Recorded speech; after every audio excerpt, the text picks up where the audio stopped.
The late afternoon sun dipped low over Willow Creek Park, stretching dark shadows across the playground where children's laughter rang out like breaking crystal. It was a cool fall day in rural Michigan, the sort that drew families outdoors for barbecues and games, unaware of the primal hunger waiting just past the tree line. 4-year-old Tommy Reynolds wandered from his mother's side while she glanced at her phone, lost in a text. He chased a drifting leaf toward the edge of the slide set, giggling as it danced in the breeze. No one noticed the black bear until it was too late. The huge sow slipped from the woods like living darkness, her broad frame moving without a sound, coat thick and tangled with burrs and dirt. Driven by the coming winter, she had grown bold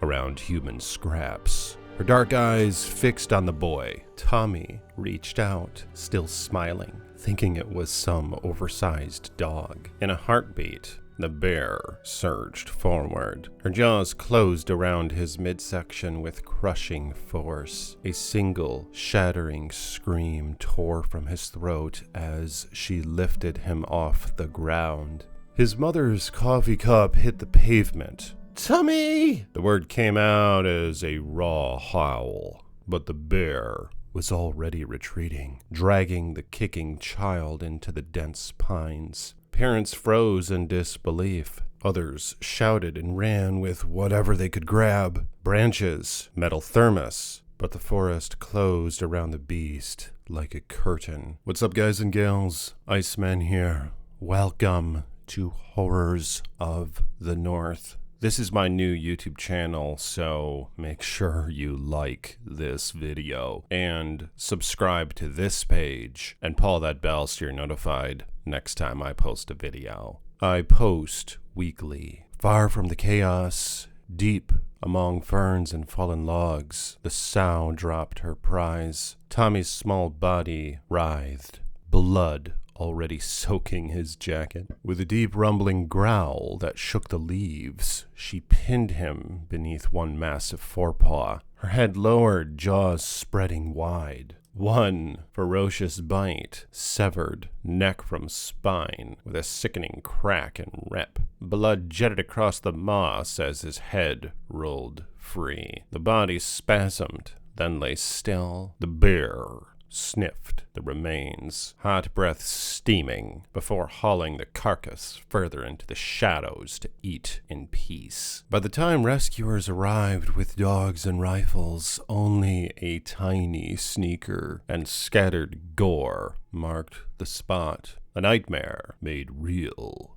Word of killing raced through Manistee, Michigan, a quiet town pressed against the endless Manistee National Forest. People spoke in hushed tones at gas stations and diners about dangerous bears on the prowl. "Keep clear of the woods," mothers warned, locking doors earlier each night. But for 21-year-old Alana Whitaker, the fear felt distant. She was strikingly beautiful, with long auburn hair that shimmered in sunlight and keen green eyes that noticed details others missed. Brilliant and autistic, Alana lived in her own precise, wondrous world. She memorized animal behavior charts, filled journals with meticulous drawings, and spoke softly, with absolute certainty, about the creatures she adored. Her parents, Mark and Elena, had chosen their small home at the forest's edge, so the solitude would calm her when the world grew too loud. Black bears fascinated her above all else. "They're gentle and less provoked," she would explain, tracing photos in her field guides. She spent hours at the local nature center caring for injured wildlife, convinced that patience and respect could bridge any gap between species and human. One frosty October dawn, while her parents still slept, Alana slipped outside in her forest green jacket, backpack filled with fruit and sketchbooks. The woods welcomed her with familiar scents of moss and resin. She followed a deer trail deeper than usual until she spotted a young black bear cub romping alone in a sunny glade. Its fur was plush and shiny as it pawed at acorns. Alana's face lit with pure delight. "Hi there, little friend," she murmured,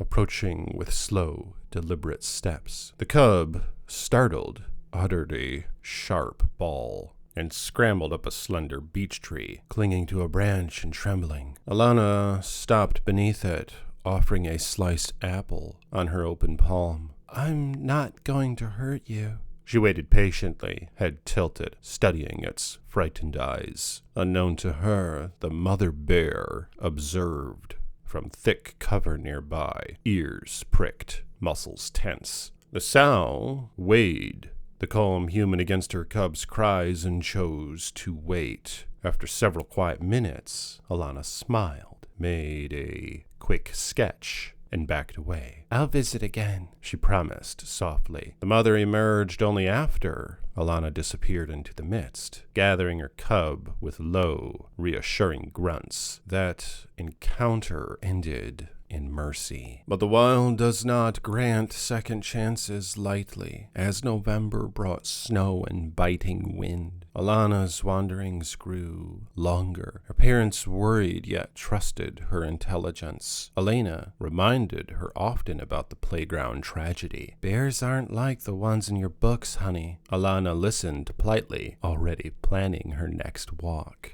On a steel gray afternoon, she followed fresh tracks near the river. In a triangle of briars and oaks, she found him, a huge, solitary male black bear, shoulders humped with muscle, rooting among frozen cranberries. Scars laced his hide. Hunger sharpened his movements. To Alana, he was majestic. "You're incredible," she whispered, heart racing with awe. Her books claimed adult males were less aggressive than mothers with cubs. She stepped closer, boots silent on the thin snow, holding out an apple like a gift. The boar raised his blocky head. A warming huff clouded the air. Alana smiled, misreading it as interest. "It's okay. I just want to be near you." She closed the gap to mere feet. The bear's body coiled. When her fingers reached toward its fur, the world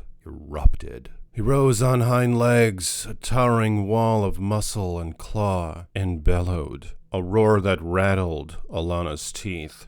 Terror finally flashed across her face. She stumbled backward, but the boar charged. One sweeping paw caught her forearm, claws slicing through coat and flesh, splintering bone in a burst of crimson. Her scream echoed through the empty woods. He struck again, jaws clamping her shoulder, crushing collarbone like dry kindling. She collapsed into the snow, auburn hair fanning across, white like spilled paint. The attack became a storm of savagery. His enormous weight pinned her chest. Ribs snapped in rapid succession. Claws raked downward, shredding abdomen, spilling hot entrails onto the frozen ground. Blood steamed in the cold air. Alana clawed weakly at the snow, gasping, emerald eyes wide with shock and betrayal. The bear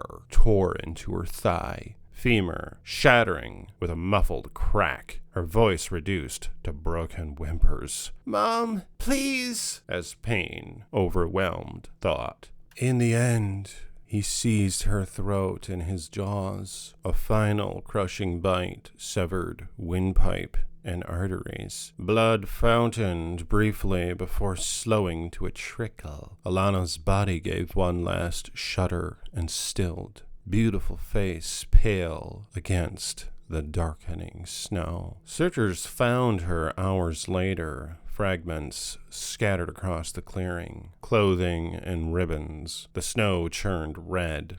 The great boar had fed and vanished toward his winter den. Alana Whitaker, brilliant and kind, joined the list of those claimed by the wilderness she loved. In Manistee, playgrounds stayed quieter, trails grew over, and parents repeated the same uneasy warning: the bears are always watching.